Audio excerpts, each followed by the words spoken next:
What's up? What's up? What's up? What's up, Don Dons? This is your boy Chef Don Don here with another video. I'm here with another video, and we are going to be talking about the petition that is on change.org for the appeal of Tory Lane's guilty verdict immediately. Okay, the people are calling this to be an immediate verdict appeal. Child, so we're gonna get into this thing. We're gonna get into the petition, how many signatures the petition has, and we're gonna go from there, child. Will you be signing the petition or what? Ah.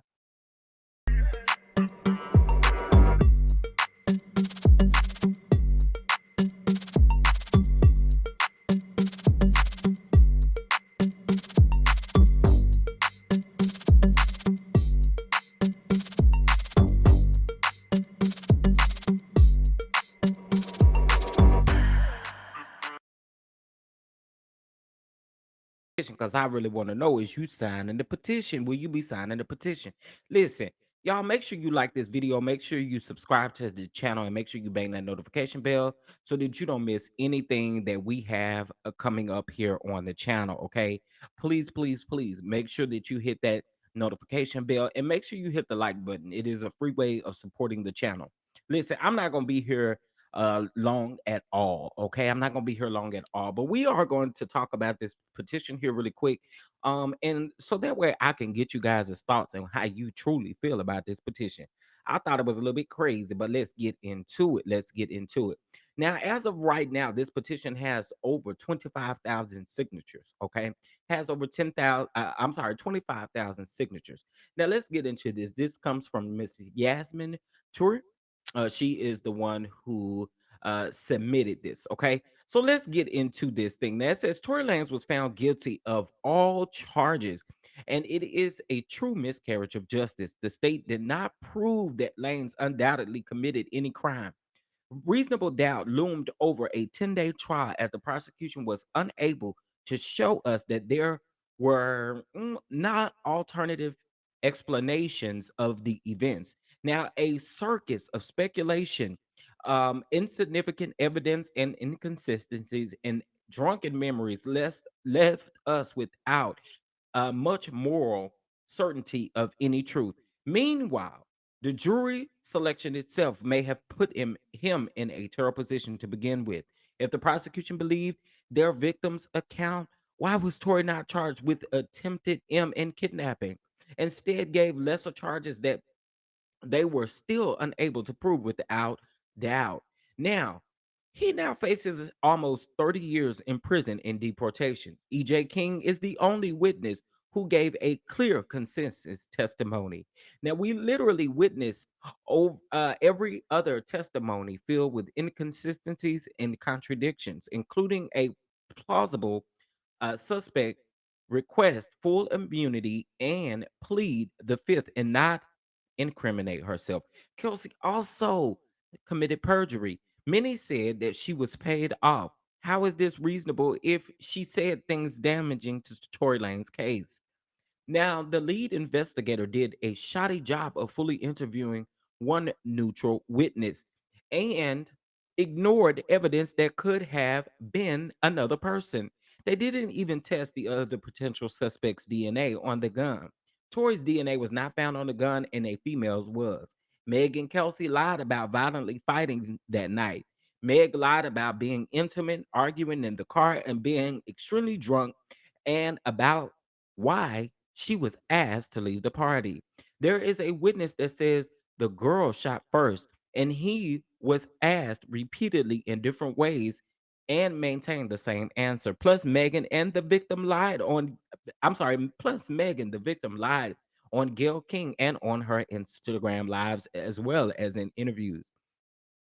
She also went from stating that she didn't know who did it and that her back was turned to "you shot me."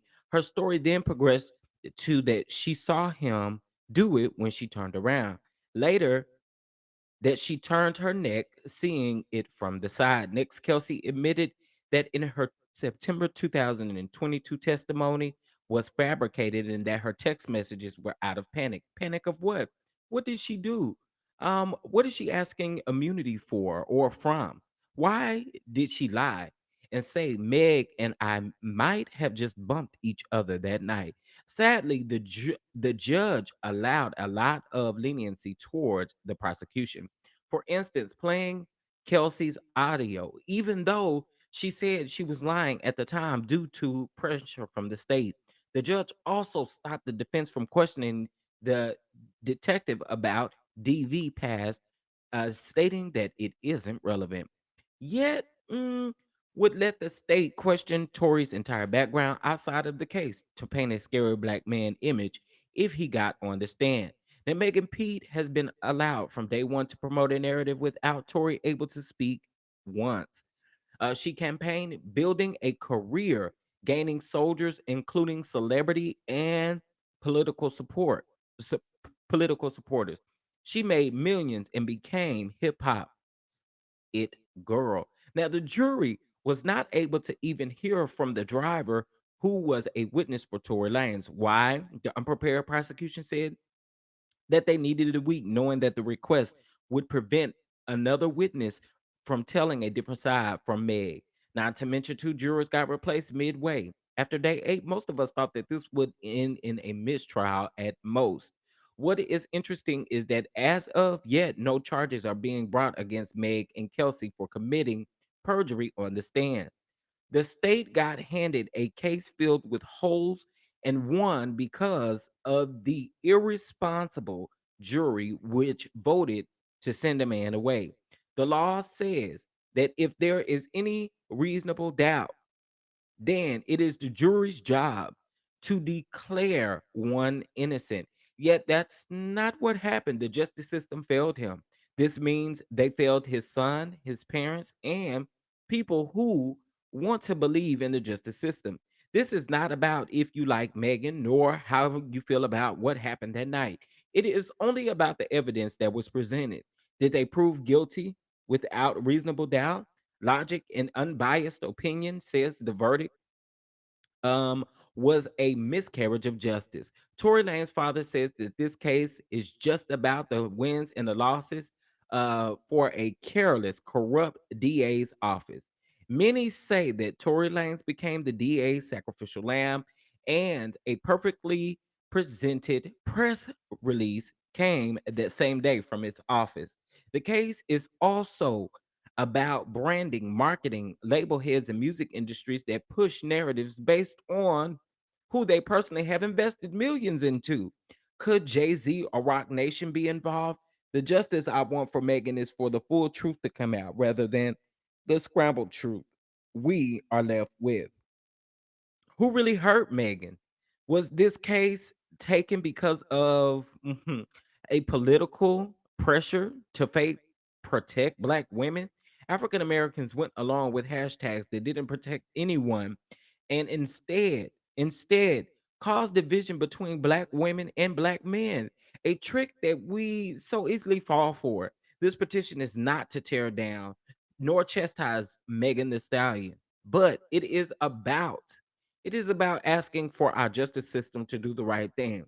And the injustice of one of us is an injustice for all of us. All right. Now, simply, the case against Tory Lanez deserves a more thorough investigation. Appeal his case, grant him a fair trial, and help me get the California justice system to do the right thing. Let's protect our community from injustices. So, the people are feeling like this is a major injustice. Okay, they are feeling like this is a major injustice when it does come to Tory Lanez. Now, I want you guys to keep in mind, Tory Lanez sentencing or his next court appearance is going to be January the 27th of 2023. Okay. Now, I guess we'll see then what is going on. Now, what the people are saying on the internet, I've seen it on Twitter, I've seen it many different places.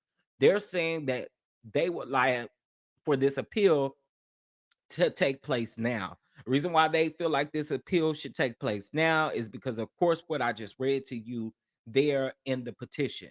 Now, will you be signing the petition? Because I won't. I'ma just go ahead and keep it a buck with you. What I'm signing it for, I ain't signing it for any other reason. I'm not signing that petition, okay? But listen, I'ma link it down in the comment section. You guys, let me know what you think. Go read it for yourself.